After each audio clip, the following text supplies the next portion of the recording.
And happy Coast Salish Day. We are here for the City Council October 12th special meeting on the 2021 biennial budget. And now I'll turn it over to the Chair of the Finance Committee, Councilmember Pinky Vargas. Thank you, Council President. Today we're going to continue our budget meetings. Last week we went over the the budget for the Bellingham Police Department. And today in our work session, we will be going over the fire department and the municipal court. And to start it off, I'm going to turn it over to Mayor Seth Fleetwood. Thank you, Councilmember Vargas. Good morning. I think we're going to start with Bill, aren't we? If I'm not mistaken, and then go to Darlene. Just for public awareness, of course, we're engaging in. Uh-oh, did you lose? Can you see me? Did I just? Uh-oh, what'd I do? We can see you, Seth, and we can hear you.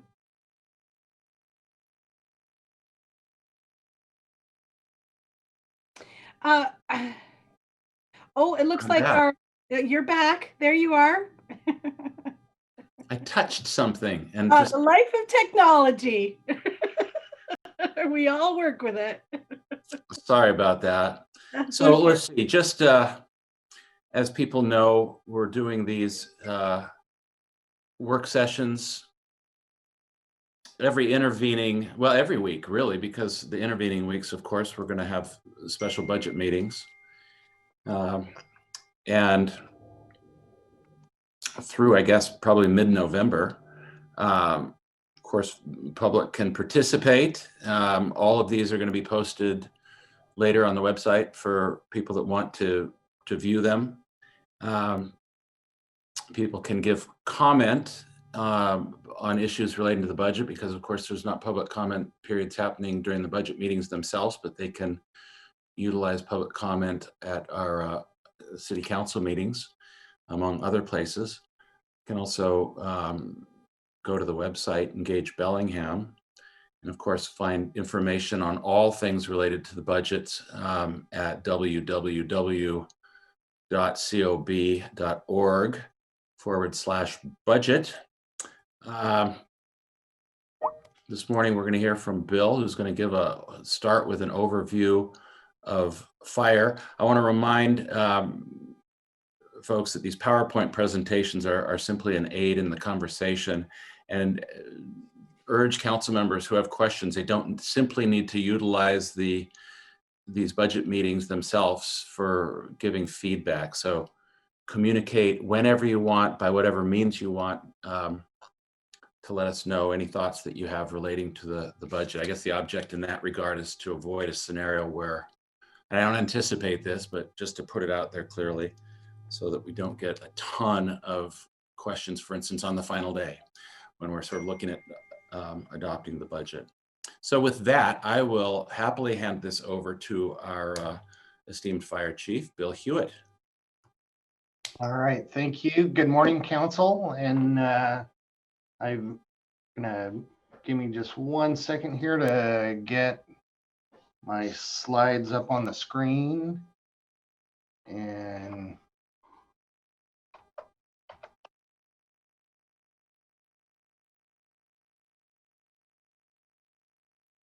okay, there we go. And so, yeah, we're gonna kick off the fire department budget presentation here, and gonna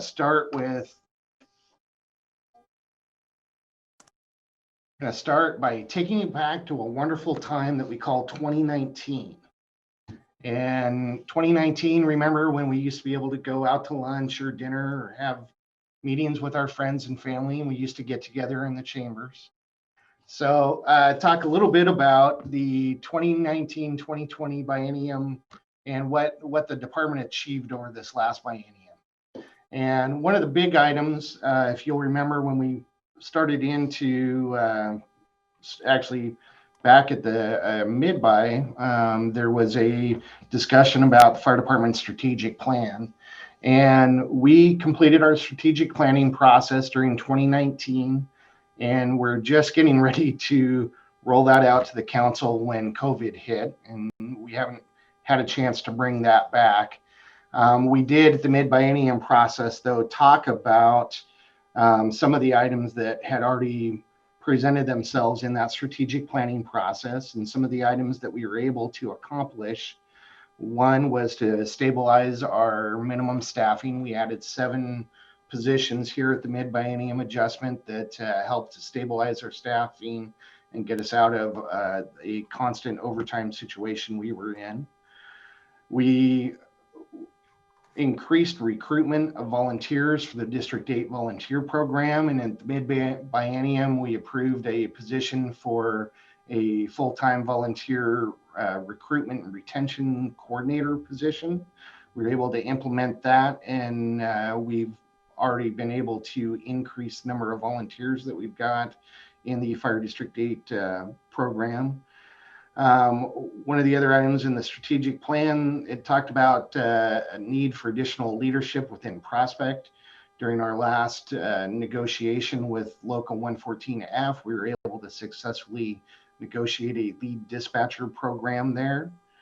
And the strategic plan also talked about additional support needed for OEM. And again, at the mid-biennium, we added an additional plans coordinator at emergency management, and couldn't have come at a better time, because basically about the time we were able to get her into her seat out at OEM is when the pandemic hit, and she's been pretty much working on that nonstop since. So that was kind of the strategic plan and what we've worked on since then on that. And I still look forward to coming back to you at a later date and rolling out the entirety of the strategic plan for you.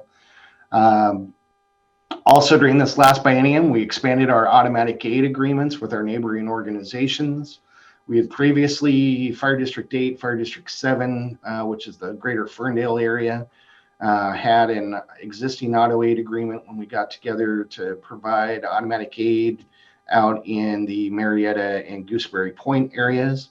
We've now expanded this automatic aid to include North Wacom Fire and Rescue.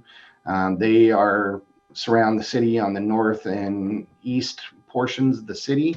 And we were able to get an automatic aid agreement with them that provides for the closest company to respond regardless of the geographical boundaries in there. And this is very important for us when we look at the northeast corner of our city, going out Mount Baker Highway, Britton Loop area.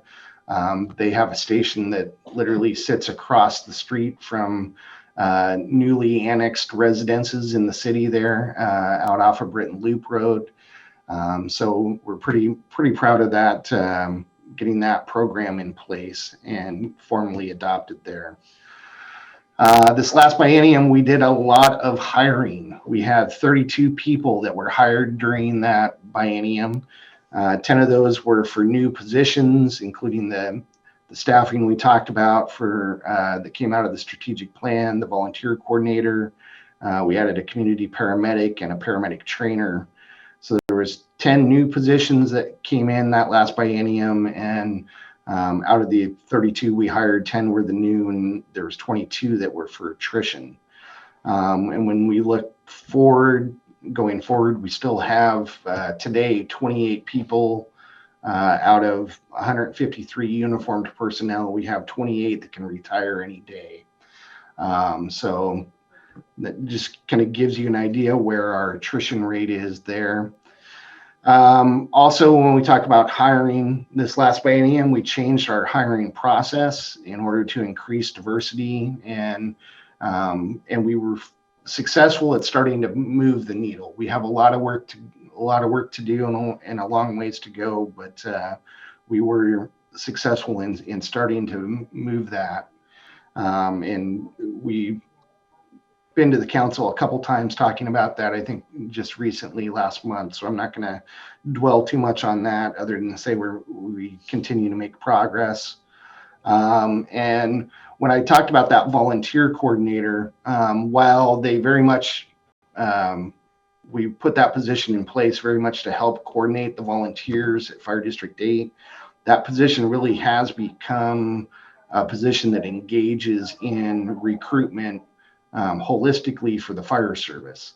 And Captain Jeff Heinrichs has headed up that program. He, in addition to working to get new volunteers in the District 8 program, he's also been actively engaged with a high school program called FIGHT, First in Training and Education.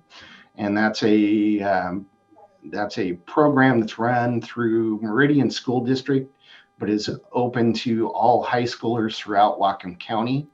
And basically it's an occupational training program that gets high schoolers involved in the fire service. And we know from a lot of the research that we've done when it comes to trying to increase diversity in the fire service, we need to start that at a very young age, and we need to get that idea out there at really the middle school and early high school age, that the fire service is a career for everybody.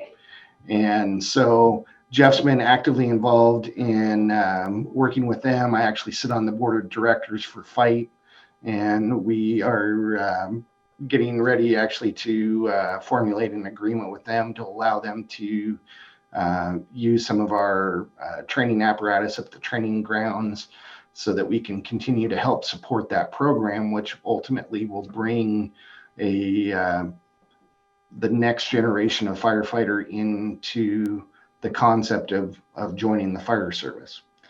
One of the other big things too that Jeff's been doing in that recruitment program there, we recently just went through 2 different informational nights, working together with doctors from the Lummi Health Clinic, doing focused informational nights with members of the Lummi Nation to try and get them more involved in our firefighting program. And when I say our program, it really is both Fire District 8 and the City of Bellingham, as we've used Fire District 8 quite a bit as a training ground and a movement to bring people into full-time positions within Bellingham. So that's a little bit of our hiring picture. On the training front, during the last biennium here, we had 4 career recruit academies, 2 of them in 2019, 2 of them in 2020. The most recent one here in 2020 just started, and that group will graduate somewhere in early mid-December. Also during this time, we ran 4 different volunteer recruit academies, again with Jeff bringing in additional volunteers. We've been training quite a few. And then we are also running 2 paramedic training programs. We had 1 class in 2019 with 8 students, 5 of them from Bellingham Fire Department, 3 from District 7. This is the first class that we actually ran in almost a decade, and first class that was ever a joint effort between Whatcom County EMS, Bellingham Technical College, Bellingham Fire Department, and Fire District 7. We have a class that's still in progress right now, and that class originally was scheduled to graduate here this fall. With COVID, they actually ended up with a 2-month break in there, and we're looking forward to that class graduating early in 2021. But again, that class included 3 Bellingham members, 2 North Whatcom members, and 3 District 7 members. So it's, again, just a great example of us working together with our partners in the county. This last biennium, we did some updating of our fleet. Back in 2008, the city basically had a wholesale change out of our fire fleet, and they had bought 6 fire engines and 1 ladder truck all at one time.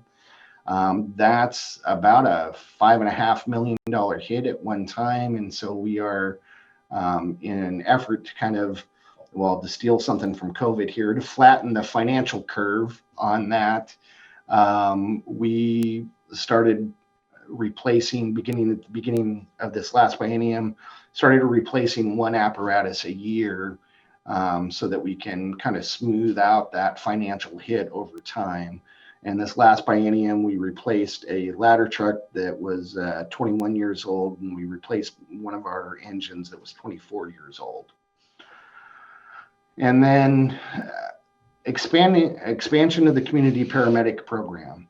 So our community paramedic program, of course, is where we match up a paramedic and an intensive case manager, and they work to solve long-term issues for the highest utilizers in our system. Those originally City Council and Mayor Linville and Chief Newbold started that program here a couple of years ago with one team that was funded through where the paramedic was funded through general fund, and the one case manager funded through Grace. So what started as kind of the city-only project with one team has now turned into 3 teams countywide.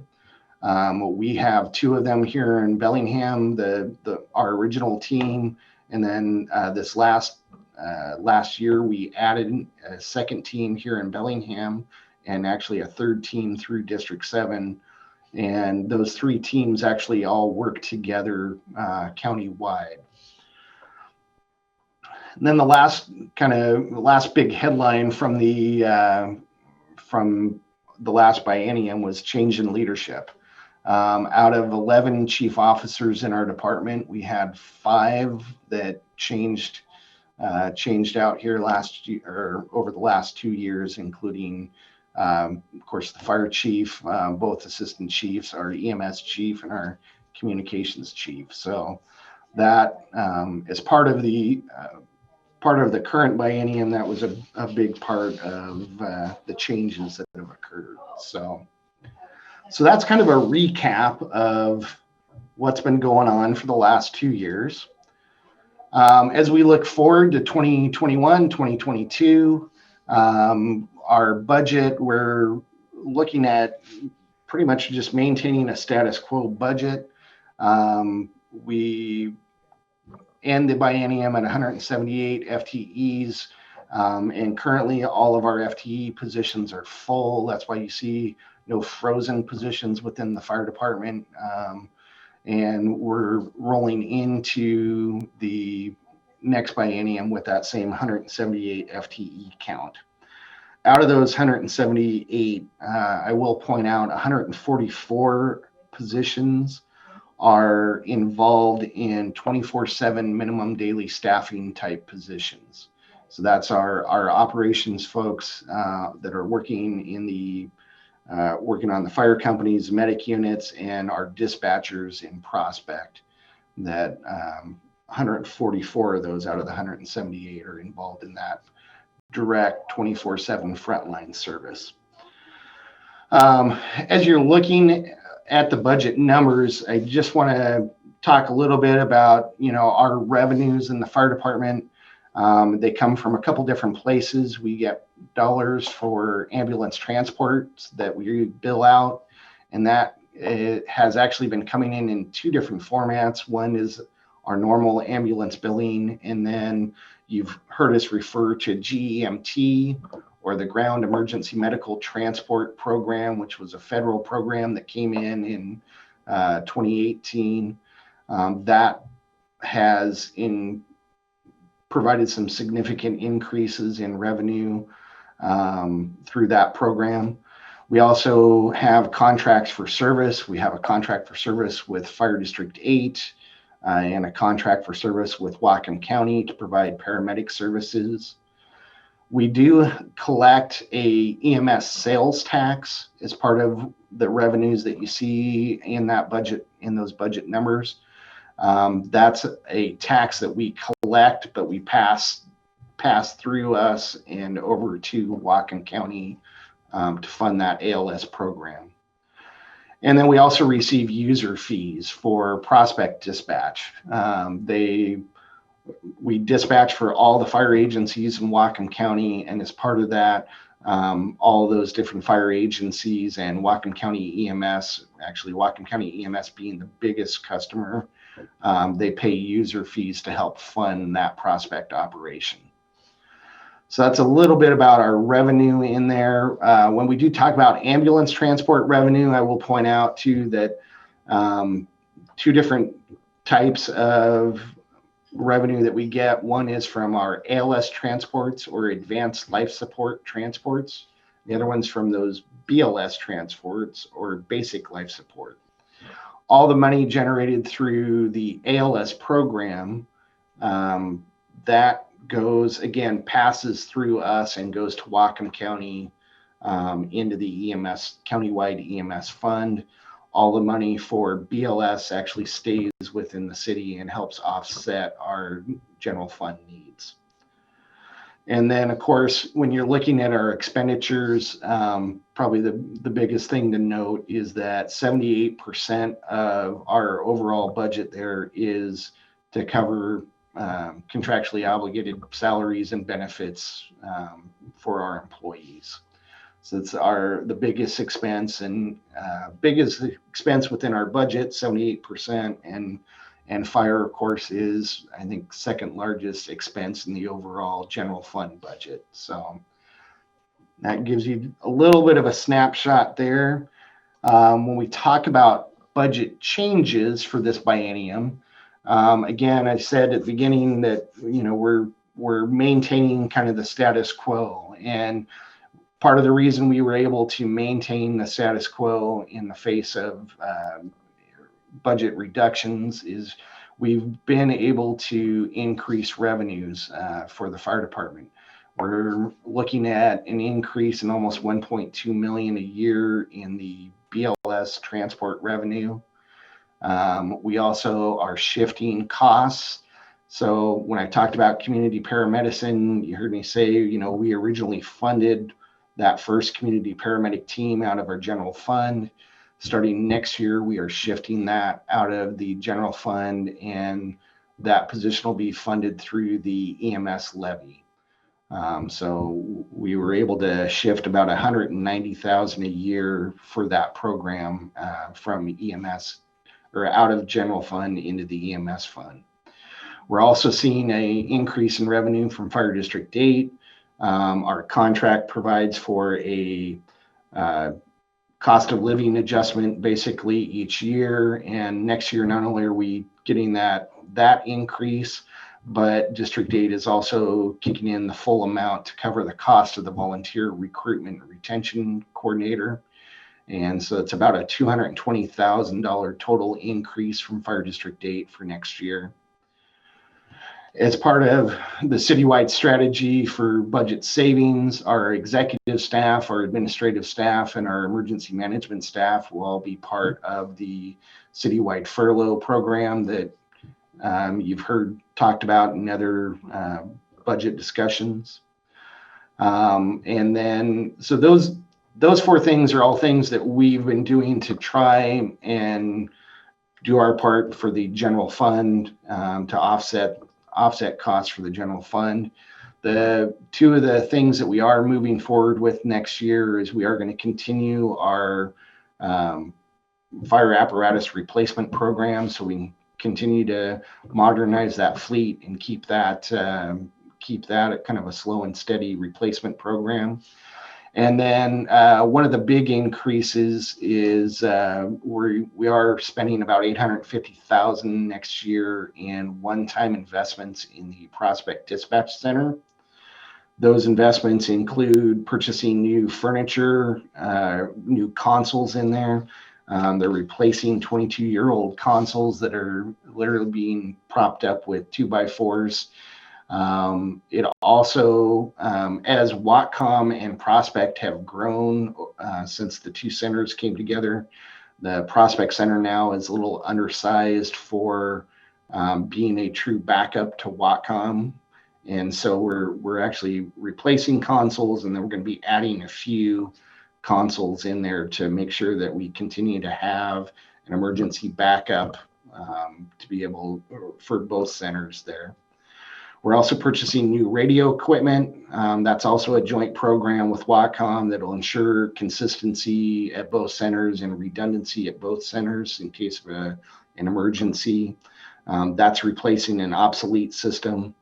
We're replacing our uninterrupted power supply. So if the power goes out, we have a battery backup that kicks on before the generator kicks in.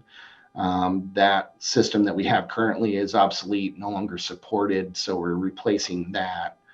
Again, about between those three projects, about 850,000, and that'll be initially funded through an interfund loan within the city, but that loan will be paid back by user fees. So over the next several years, the user fees for Wacom will go up for all users, and that will repay the city back for that initial funding to get that program off the ground.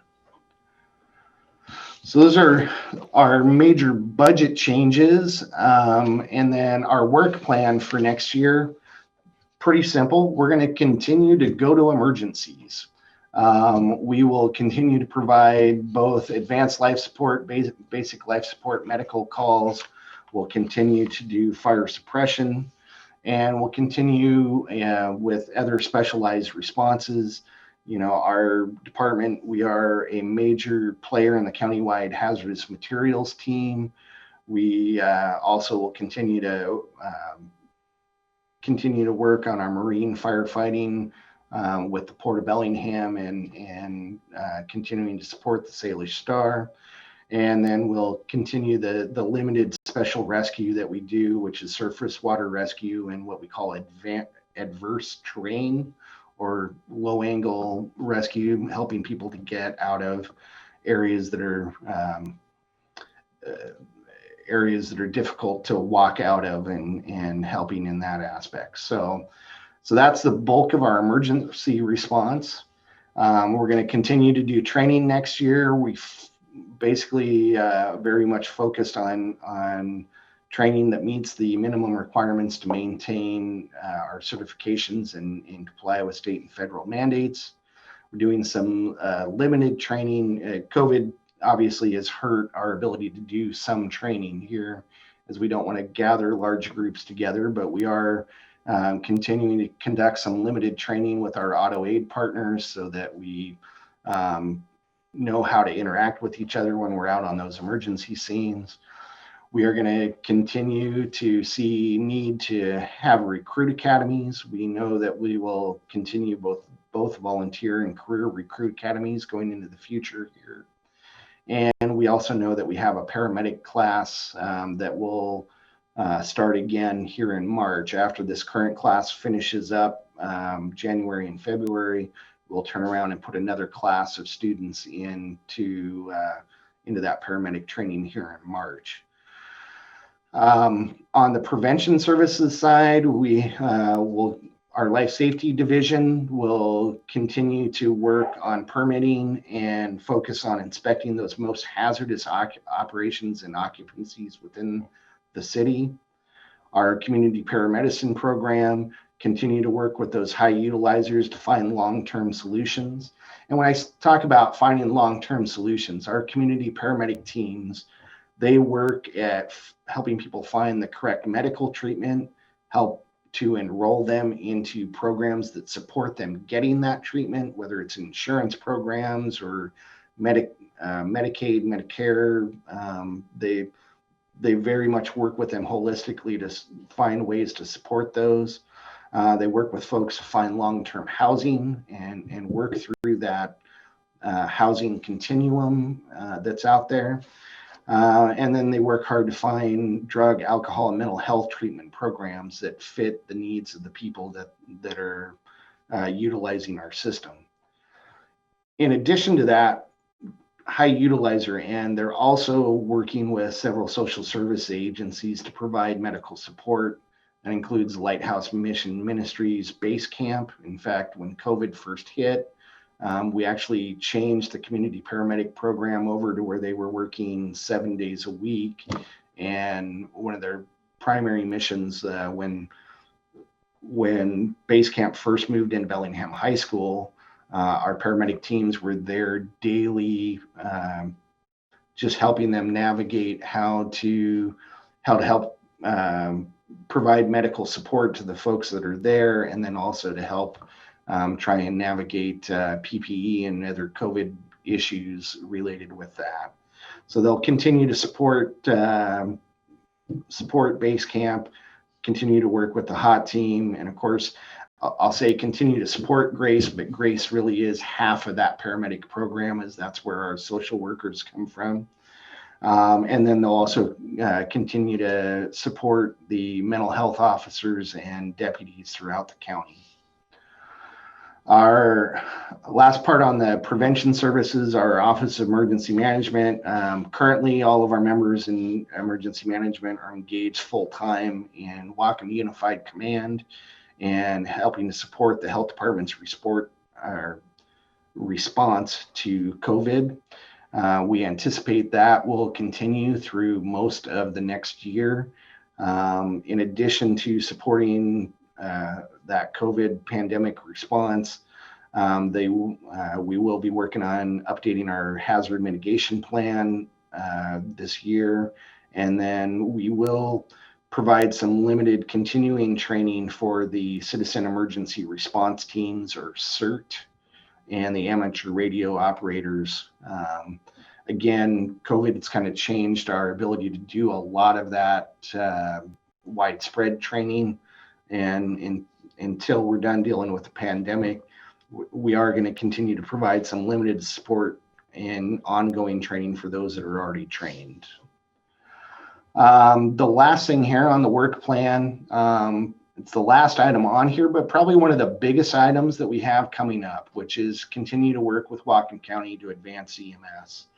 And very recently, the EMS Oversight Board, they passed a motion there to implement a 5th medic unit at the beginning of 2022. And that implementation of that unit will fall to Bellingham to implement. So we are looking at, over the next year, of needing to hire additional firefighters and to staff that unit. There'll be some additional need for apparatus and equipment that we've got to navigate and get ready for 2022. And then facility upgrades that'll need to happen to accommodate the movement of units. In the new 5 medic unit plan, the county has identified a medic unit will continue in the greater Ferndale area. We will add a medic unit up in the Linden area, and then 3 of the medic units will be in the Bellingham urban growth area. Not necessarily all within the city of Bellingham, but somewhere in the greater Bellingham UGA, as that's where the majority of our ALS calls fall. So that's going to be, our EMS folks are going to be working very hard on that here over the next year to try and get through all the logistics that are needed to make that happen for 2022. The other big thing going on in EMS is the current EMS property tax levy will expire at the end of 2022. And so the EMS administration for the county is working on, they've already started a planning process to start working towards all the needed items for a replacement levy. And we're be spending most of this year working on planning for that, and then hopefully bring something to the ballot there in 2022 for a replacement levy. So that is our work plan here for the next biennium. And with that, I will ask if there's any questions. Thank you, Chief Hewitt. As always, we appreciate our fire department, and particularly during this COVID crisis, you've had to do lots of different roles, so we thank you for that. Our budget for the fire department is on pages 59 to 62 in our packet, and I'm gonna start with council member questions. I don't see any virtual hands, so you can put up your physical hand if you have a question. Councilmember Anderson. Thank you. Some of this is just clarification. I knocked a few off my list after your presentation, but I had a couple of remaining ones. On part of it is, let's see, on page 59, on the second area for total revenue, it has capital outlay and then in brackets 6,000 EXP OBJ. What does OBJ stand for? I will jump in and answer that. So that's just accounting stuff. So all capital needs to be coded a certain way according to the Washington State Bar's manual that the state auditor puts together. And so 6,000 expense object is what that means. So all capital needs to be coded to a 6,000 code. Thank you. I appreciate that. I didn't know if it was identifying some particular type of equipment. Some of my questions actually is taking a look at where maybe the cost has increased by 3 or 4-fold, and just kind of, if you'll bear with me, or they've dropped similarly. And I figure some of the drops is because of like overtime significantly dropping. But I did have a question on page 60 under insurance. You can see in the past, like, in the revised, but the preliminary budget and revised budget for 2019 and 20, it was 68,000, but then it jumps up for the next 2 years to 184,000. And I'm kind of wondering what would be the impetus for such a large jump? I can take that one too, Bill. So the insurance you see there is an internal service charge for our claims and litigation fund, which is our self-insurance for stuff. And we're going to actually do a presentation on our internal service charges at the next council meeting, I believe. But I will say for that, we had some large claims this year. Absolutely. You'll remember that we came to council with a budget amendment for that maybe a month or two ago to pay off those claims. So those are just charged out to the department. So once we got into our fund balance down in that fund, we needed to raise rates for this coming year biennium to try and get that fund back up to where its fund balance needs to be. And additionally, the fire department has been an area where there have been significant claims over the last couple of years.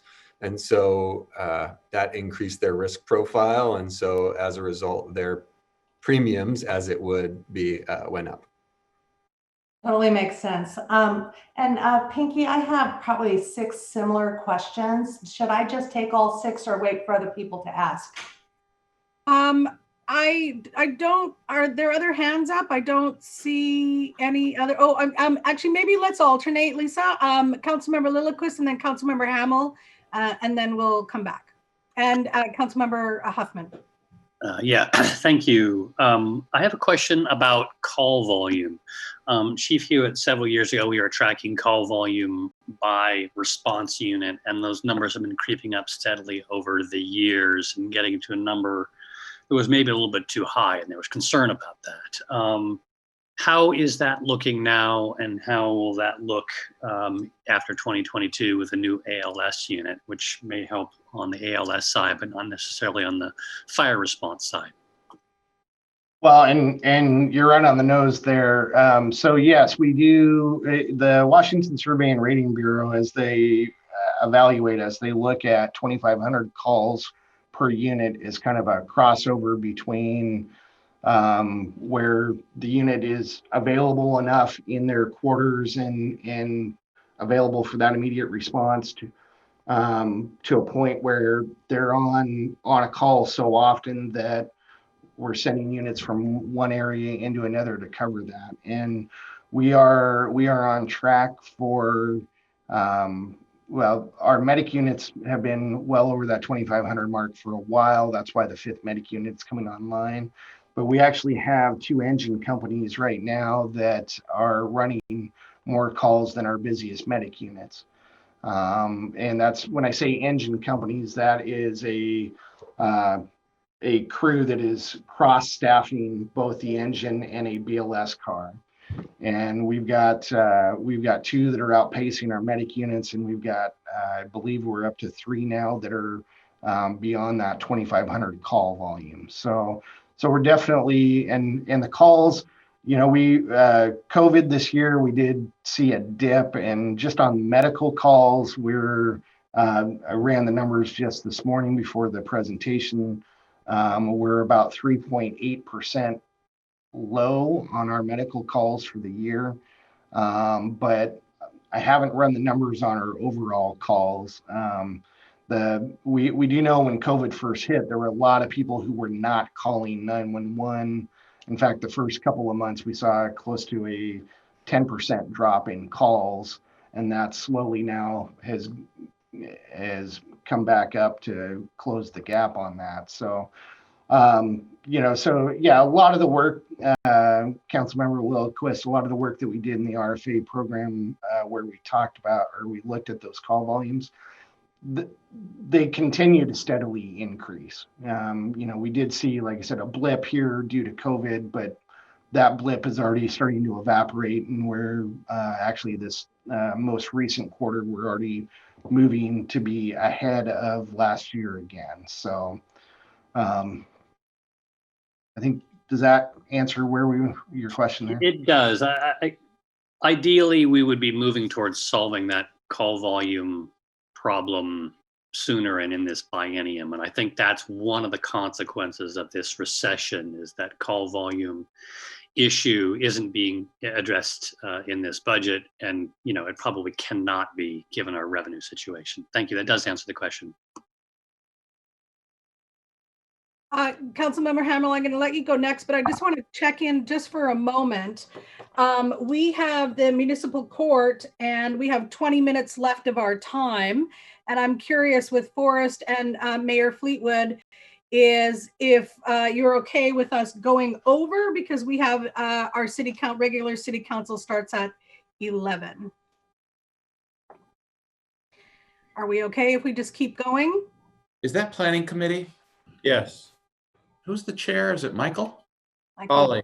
It's Holly. Holly, what's anticipated for, I know it's, if it's something that we perceive, maybe, I don't know if we Aloha Motel issue. Right. We have presenters present for that. So just keep in mind their time. Yeah. Right. Do you have an idea of how long that presentation might be? It's scheduled for 20 minutes. I suppose one option is just go forward with Darlene, see what we get a sense of how many additional questions we have, and if it's a need for an additional 10 or 15 minutes, it seems we might be able to just start the planning committee meeting a little bit late. That's one option. Okay, so we will try and be as efficient as we possibly can with our next couple questions. If there's things that you can send to Chief Hewitt directly afterwards, that's great. If not, we'll continue on for a few minutes here with questions. Councilmember Hamel. Thanks. Thank you, Councilmember Vargas, and thanks to Chief Hewitt for putting this presentation together. I'm gonna wait and ask my question at a different time. It has to do with community paramedicine. I'll just go and withdraw the question.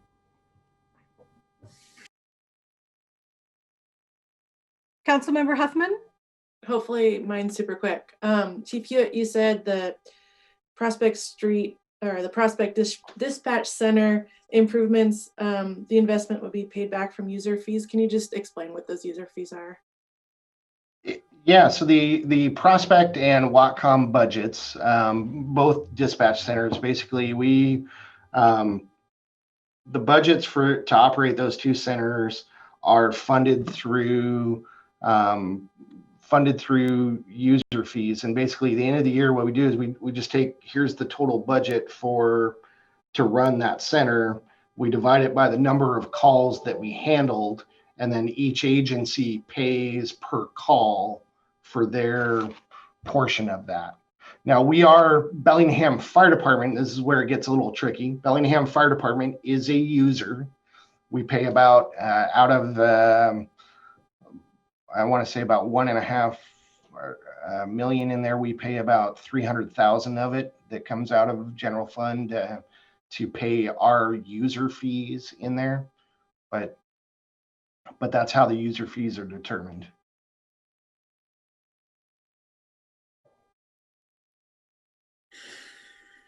Councilmember Anderson and then Lillquist. And then if we can move on to municipal court, that would be terrific after that. So some of the financial, I'll send that in an email. But I did have a question as far as Station 8. I know we have a contract with the county to provide services outside of the city limit. And I was wondering, because I think that's either expiring soon. Is it currently under negotiation or has it already been signed to extend it? And I was trying to figure out in here overall the cost, like how much revenue are we bringing in, or, from the county, and then what our actual expenses are based on that. You touched a little bit into that as far as them increasing the amount to cover the volunteer coordinator, but it was my impression that's going to be expiring at some point, and would like a little more information on that and how it impacts the budget. The agreement with Fire District 8 is it's just an ongoing agreement. We can discontinue it at any time with a certain amount of notice, but it's basically there is no particular expiration date, so much as if we determine if we no longer want to be involved in that, we would have to give notice to the fire district. What it has in there, in the original agreement, there was we set out a price for the first 4 years. That was a set price per year. And then after that, basically it just says every year we meet and we determine an appropriate amount for the following year. And there's some inflators in there using CPI. And so, yeah, that's where this year, this was the end of the first 4 years where it called out specific amounts. And so this year we got together and with the board from District 8, and we came up with the amount for next year, and we'll continue to do that. The overall revenue is about 1.6 million in direct funding, but then there's also some indirect funding that's in there, which is the all of the BLS transport revenue that's generated from the 2 BLS units in District 8 all gets remitted directly to the city of Bellingham. So that's something you don't see in the contract amount. Is there's a couple $100,000 that are generated through BLS transports that doesn't pass through the budget into, or you don't see that in the charge there. So am I to understand it's this upcoming year is 1.6 million, or what was the agreement for providing the services for this for 2021? The number for 2021, hang on here 1 second. Unless Forrest, you got it right in front of you. I should have it in a second though. You can also email It me. is $1,681,024. Thank you. Councilmember Vargas? Yep. There's no need to rush through fire. If we have all, I don't know how Darlene feels about this, but I know that there are still a couple of questions. Councilmember Hamill had a question. Next Monday, we have all afternoon because it's an intervening day. And I know Darlene's ready to go, but we've got 11 minutes and there's still some fire questions left. I'm just throwing out the idea that maybe, and I don't know how frustrating that is, Darlene, please express yourself. But I'm just thinking that in fairness to the fire conversation, people have pertinent questions that are on their minds now. seems to me we should keep going with the fire questions and maybe put Darlene on next Monday. Just a thought.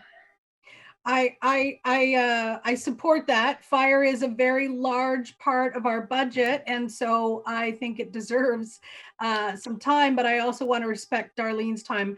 Darlene, could you tell us if that would be okay with you if we moved you to next Monday? That would be absolutely fine. Thank you so much. We appreciate that. So we'll continue on with the fire department. We have about 10 more minutes before our next committee meeting. So Councilmember Lillquist, I believe you're next. Thank you, Pinky. So I guess I will ask for more of an answer. I was going to kind of ask for an email answer, but it has to do with capital expenses. I know we're going to come back to the capital budget at some point, but I just want to call that out. I'm seeing some debt service. I'm not sure what it's for. And I'm seeing capital expenses, which I think is entirely the Prospect Street capital. Is that the only capital for the fire department, or is there capital-like expenses that I don't see in this? For example, the apparatus replacement, is that somewhere else in the budget and not here, recognized here? I can take that one. Yeah, so the capital that you see in the fire department budget is exclusively the budget for the Prospect Street improvements. There are fleet replacements as per our fleet replacement schedule. That is all within the fleet fund budget, which is overseen by Public Works. That is Fund 510 if you want to look into that. There's also a handful of facilities type projects that will impact the fire department. If you look at a page 103 of your budget, there are the list of facilities projects that are called out in detail, and we do have some REIT set aside for Fire Station 5, doing a demolition of their hose tower, which has been a safety concern. And there are fire alarm replacements also, which are fire alarms within fire departments stations, a couple of them, I think. Yeah, it was Station 5 I was worried about. Yep, so that is budgeted to be done next year.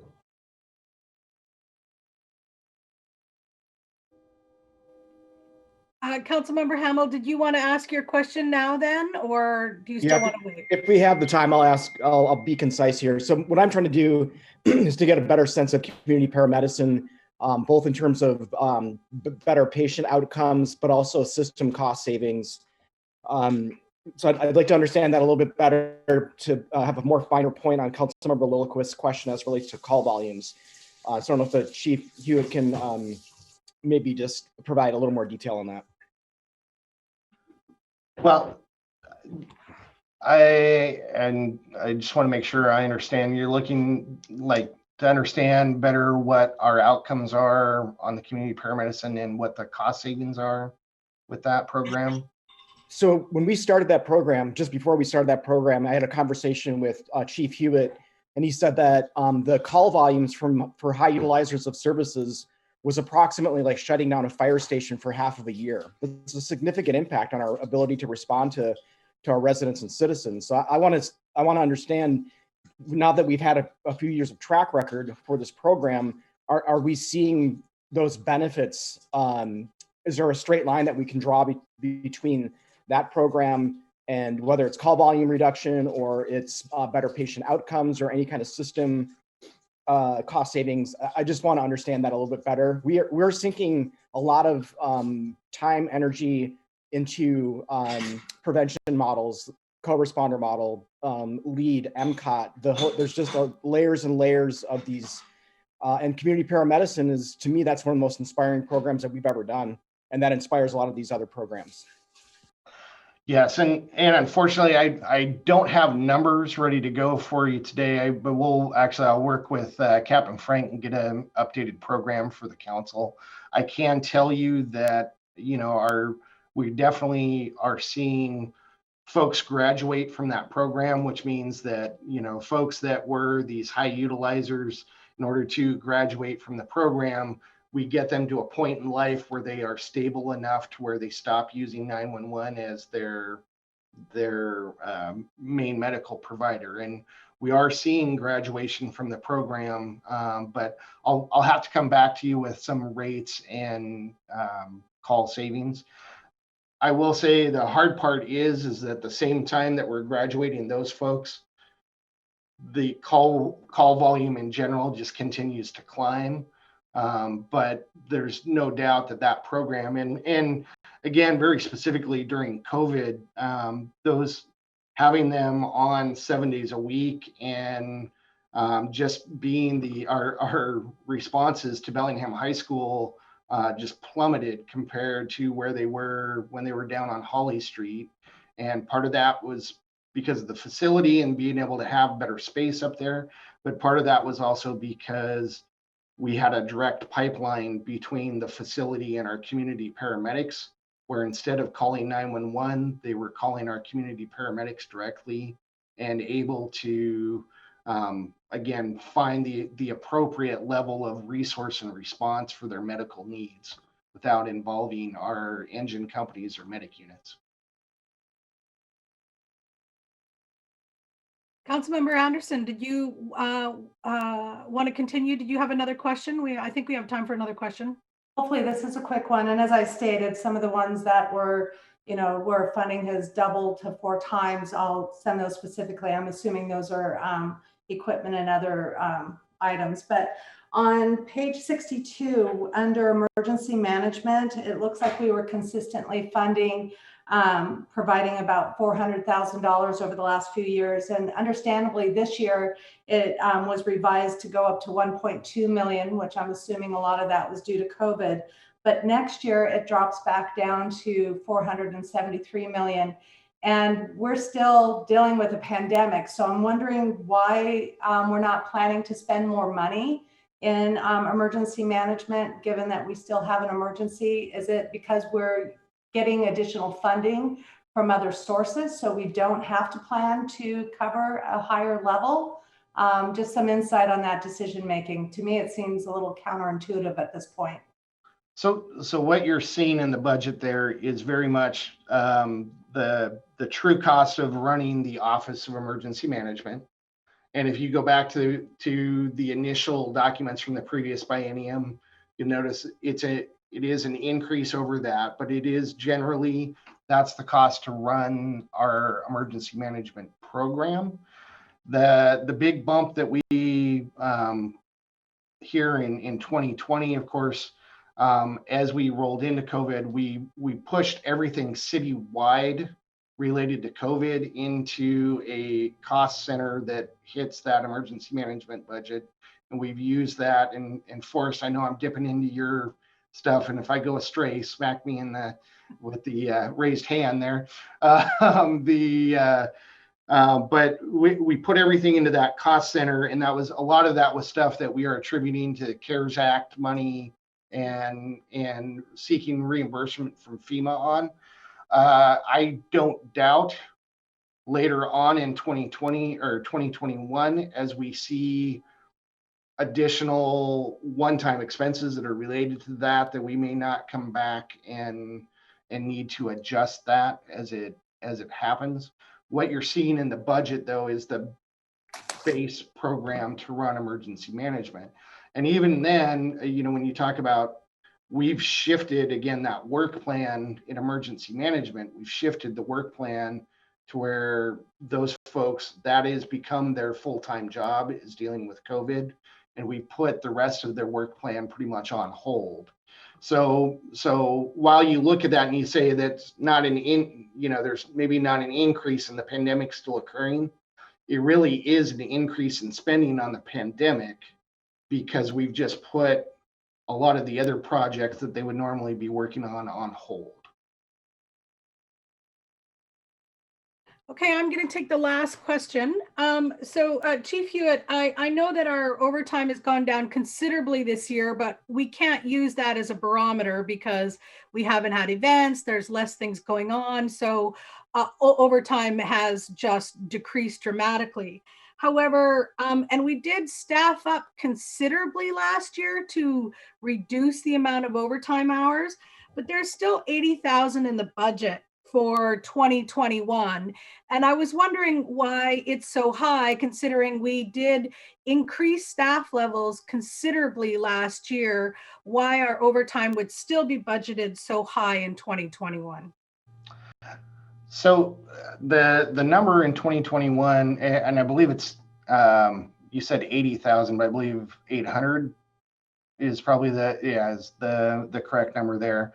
So that is just, I think, reflective of what our historical amounts have been, with not including the spike. We had the spike in, particularly back in 18 and 19, where we saw the spike, where we had to add, due to a contractual agreement with the local, we added staffing a couple seats a day, but we didn't put the actual personnel or FTEs into the fire department to achieve that.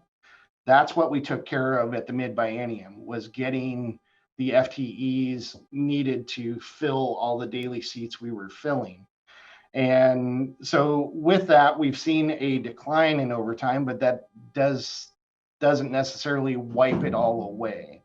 The unfortunate part is while I can do some math that explains to you that this number of firefighters means that we will cover every seat every day, what the math doesn't account for are the days where 5 out of the 30 people on shift for the day call in sick all at the same time. Because unfortunately those don't trickle in on a metered basis. It seems to kind of ebb and flow. So there's always going to be some level of overtime there. There's also will always be some overtime associated with training, and in particular when we're running just recruit academies alone tend to generate a couple $100,000 in overtime for those recruit academies. So I think, and Forrest, jump in here, but I think that number just reflects the most accurate number we've seen. That's right. And I just wanted to add also that although overtime has been brought under control compared to the last couple of years, there will still be a budget amendment for the fire department in the next month or two brought forward to add budget authority to cover overtime costs that were mostly incurred in 2019, but that'll have to be done before the end of the biennium so that the fire department will be within budget. Thank you. And you're right. It's I was looking at one column, but there are several different places where overtime comes out of different budgets. So it's a little confusing, but I see where our total numbers are right now. Council members, may I wrap up this fire department budget? Is everyone comfortable with that? And do you have any additional questions that you could send them off to Chief Hewitt? Everyone's comfortable with that? Okay, so I'm going to adjourn this budget meeting. Actually, one thing I just wanted to go over with really quickly is just a reminder of the budget timeline. Today, October 12th, we did fire. We will be adding municipal court to October 19th, where we also have parks, library, museum, and planning. October 26th is HR, finance, IT, and legal. November 2nd, Public Works, November 9th, Mayor and Council, and if need be, November 16th for any additional meetings. And with that, if everyone is okay with that, I'm going to adjourn our budget meeting and turn it over to President